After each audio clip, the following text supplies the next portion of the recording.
हाँ बेटा ध्यान से देखिए, हम लोग नॉस्टॉक के फर्स्ट पार्ट को पढ़ चुके हैं। नॉस्टॉक का स्ट्रक्चर, थैलस स्ट्रक्चर और सेल स्ट्रक्चर को हम लोग पढ़ चुके हैं। ठीक है, ये सेकेंड पार्ट है नॉस्टॉक का, और इसमें हम लोग रिप्रोडक्शन को पढ़ेंगे। ठीक है, अगर कोई डाउट होता है आपको तो अपने डाउट को पूछ सकते हैं, जान सकते हैं। ठीक है, कमेंट्स के थ्रू। ठीक है, स्टार्ट कर रहे हैं इसे। Nostoc reproduce only vegetatively. याद रखो बेटा, नॉस्टॉक में जो रिप्रोडक्शन है वो केवल वेजिटेटिव रिप्रोडक्शन होता है। यहाँ पे सेक्सुअल रिप्रोडक्शन जो होता है वो कम्प्लीटली अब्सेंट होता है बेटा। इसने लिख रखा है कि सेक्सुअल रिप्रोडक्शन नॉस्टॉक में कम्प्लीटली अब्सेंट है। द वेजिटेटिव रिप्रोडक्शन या vegetative propagation takes place by following methods. याद रखो बेटा, जो नॉस्टॉक में वेजिटेटिव प्रोपेगेशन है वो निम्न विधियों द्वारा होता है, कुछ विधियों द्वारा होता है, लिख रखा है इसमें। फर्स्ट है by fragmentation.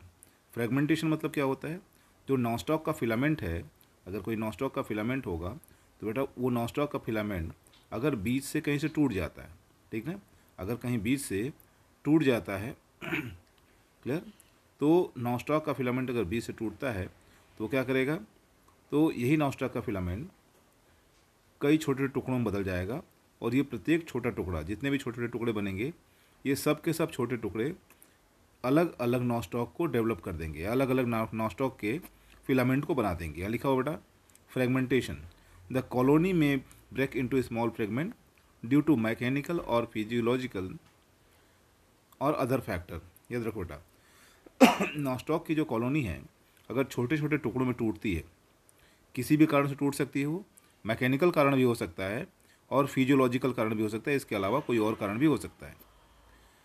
Each fragment has capability to develop into new colony. याद रखो, जितने भी टुकड़े बने हैं, ठीक है, जितने भी टुकड़े बनते हैं नॉस्टॉक में, जितने भी टुकड़े बनते हैं वो सारे के सारे टुकड़े, उनमें क्षमता होता है कि वो हर टुकड़ा नॉस्टॉक के नई कॉलोनी को बना सके। ठीक है, नेक्स्ट हेडिंग जो हम लोग की है वो हार्मोगोनिया है, रिप्रोडक्शन ऑफ नॉस्टॉक बाई हार्मोगोनिया।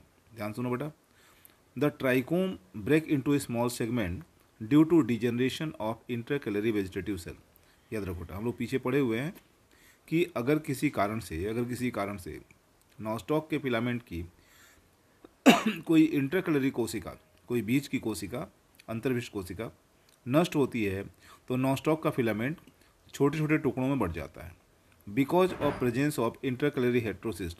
याद रखो बेटा, हम लोग हेट्रोसिस पढ़ चुके हैं, और नॉस्टॉक के कॉलोनी में आपको हेट्रोसिस देखने को मिल जाता है।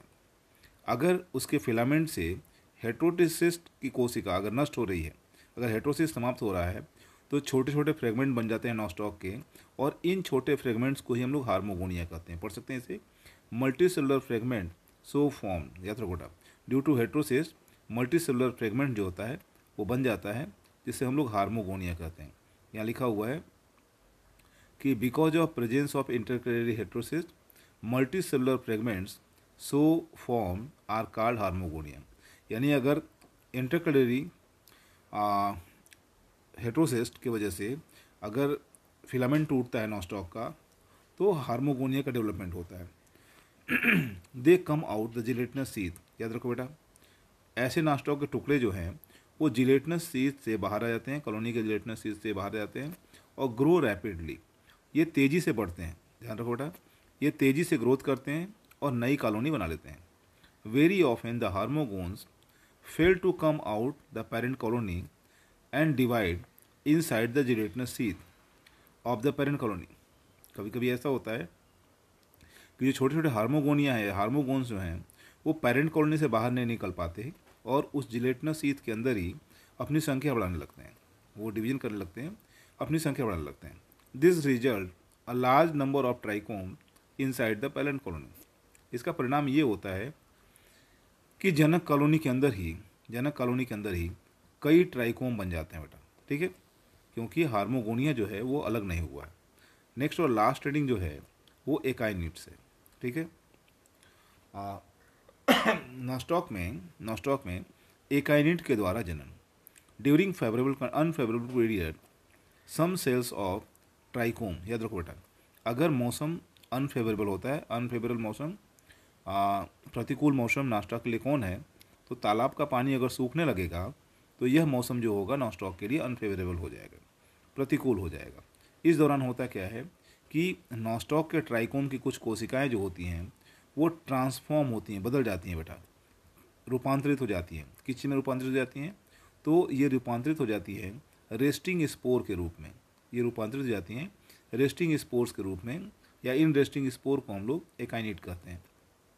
They have additional 3 layers. याद रखो बेटा, जो एकाइनिट बन रहा है, जो रेस्टिंग स्पोर बन रहा है, इस रेस्टिंग स्पोर के ऊपर 3 परतें हैं, 3 खोल है आउट, ठीक है, 3 परतें हैं। Coat outside the normal cell wall, ठीक है, नॉर्मल सेल वॉल के बाहर की ओर 3 परतें हैं। The outer layer is variously sculptured, ठीक है, बाहर की जो परत है उसमें कई परतें हो सकती हैं, ठीक है। The protoplast full of food reserve. इस दौरान जो स्पोर बन रहा है, उस कोशिका का जो प्रोटोप्लास्ट होगा उसमें भोज्य पदार्थ बहुत ज़्यादा मात्रा में भरा होता है। The development of akinete normally takes place in mature colony. याद रखो बेटा, कभी भी एकाइनिट का जो फॉर्मेशन होगा वो इमेच्योर कॉलोनी में नहीं होगा। यानी एकाइनिट का जो विकास होता है, यहाँ लिखा हुआ है, एकाइनिट का जो विकास होता है वो कहाँ होता है? तो डेवलपमेंट ऑफ एकाइनिट्स, याद रखो बेटा, development of akinetes normally takes place in mature colony. जब भी एकाइनिट बनेगा नॉस्टॉक में तो परिपक्व कॉलोनी के अंदर ही बनेगा। इट इज़ ऑलवेज, याद रखो बेटा, एकाइनिट की बात हो रहा है, it is always the vegetative cell adjacent to the heterocyst which is the first metamorphose into akinete. याद रखो बेटा, ये हमेशा यही होगा, इट इज़ ऑलवेज लिख रखा है, इट इज़ ऑलवेज, हमेशा हमेशा वो वेजिटेटिव कोशिका जो हेट्रोसिस्ट के ठीक बगल में होगी, वो कायिक कोशिका जो हेट्रोसिस्ट के ठीक बगल में होगी, विच इज़ फर्स्ट, वो सबसे पहले लिखा हुआ है, विच इज़ फर्स्ट टू मेटामार्फोस, ये सबसे पहले कायांतरित होगी। किसमें कायांतरित होगी? वो परिवर्तित हो जाएगी कोशिका जो हेट्रोसिस्ट के ठीक बगल में है, वो एकाइनिट बदल जाएगी। सबसिक्वेंटली, इसके बाद many vegetative cells are transformed into the akinete. याद रखो बेटा, सबसे पहले कौन सी कोशिका एकाइनिट बदल रही है? सबसे पहले हेट्रोसिस्ट के ठीक बगल वाली कोशिका जो एडजेसेंट सेल्स है वो एकाइनिट में कन्वर्ट होगी। देन उसके बाद सारी कोशिकाएं एकाइनिट में कन्वर्ट होने लगेंगी या बदलने लगेंगी। The akinete have tremendous resistance to cold and drought. याद रखो बेटा, जो एकाइनिट बन रहा है, इस एकाइनिट में बहुत ज़बरदस्त क्षमता है, बहुत अधिक क्षमता है। किस चीज़ की क्षमता है? ठंडे और सूखे से बचने का, प्रतिरोध करने का। यानी बहुत ज़्यादा ठंडा होगा तब भी ये एकाइनिट जिंदा रहेगा, और बहुत ज़्यादा गर्मी पड़ेगा, सूखा पड़ेगा, तब भी एकाइनिट जिंदा रहेगा।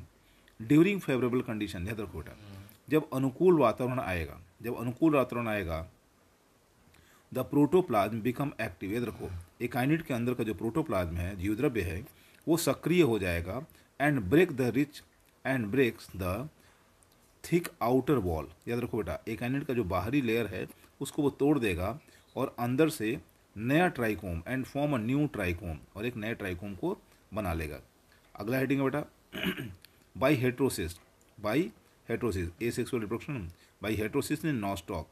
याद रखो बेटा, in some species of Nostoc की कुछ जातियों में, जैसे लिखा हुआ है Nostoc commune, heterocyst act as resting spore.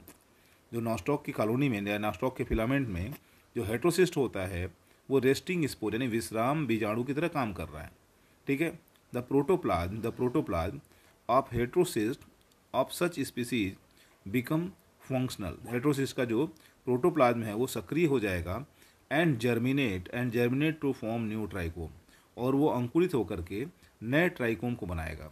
Eight the time of germination, ध्यान से देखिए आप, at the time of germination the protoplast divide. याद रखो बेटा, कौन सा protoplast?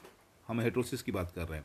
Eight the time of germination protoplast divide by a transverse wall, ठीक है, एक अनुप्रस्थ भित्ति बन जाएगी और जीवद्रव्य जो है वो विभाजित कर जाएगा टू फॉर्म 2 सेल, ठीक है। यह दो कोशिकाओं को बना लेगा। Both these cells divide again. ये जो दो कोशिकाएं हैं, दोनों कोशिकाएं जो हैं वो फिर से विभाजन करेंगी और 4 कोशिकाएं बन जाएंगी, ठीक है। और ये 4 कोशिकाएं अंकुर के रूप में विकसित होंगी, यानी अंकुरित होकर के बाहर निकलेगी। The thick wall of heterosis rapture. याद रखो बेटा, जो हेट्रोसिस की मोटी दीवार है वो टूट जाएगी एट दिस स्टेज एंड जर्मलिन, जो अंकुर है उसका वो बाहर आ जाएगा, कम आउट।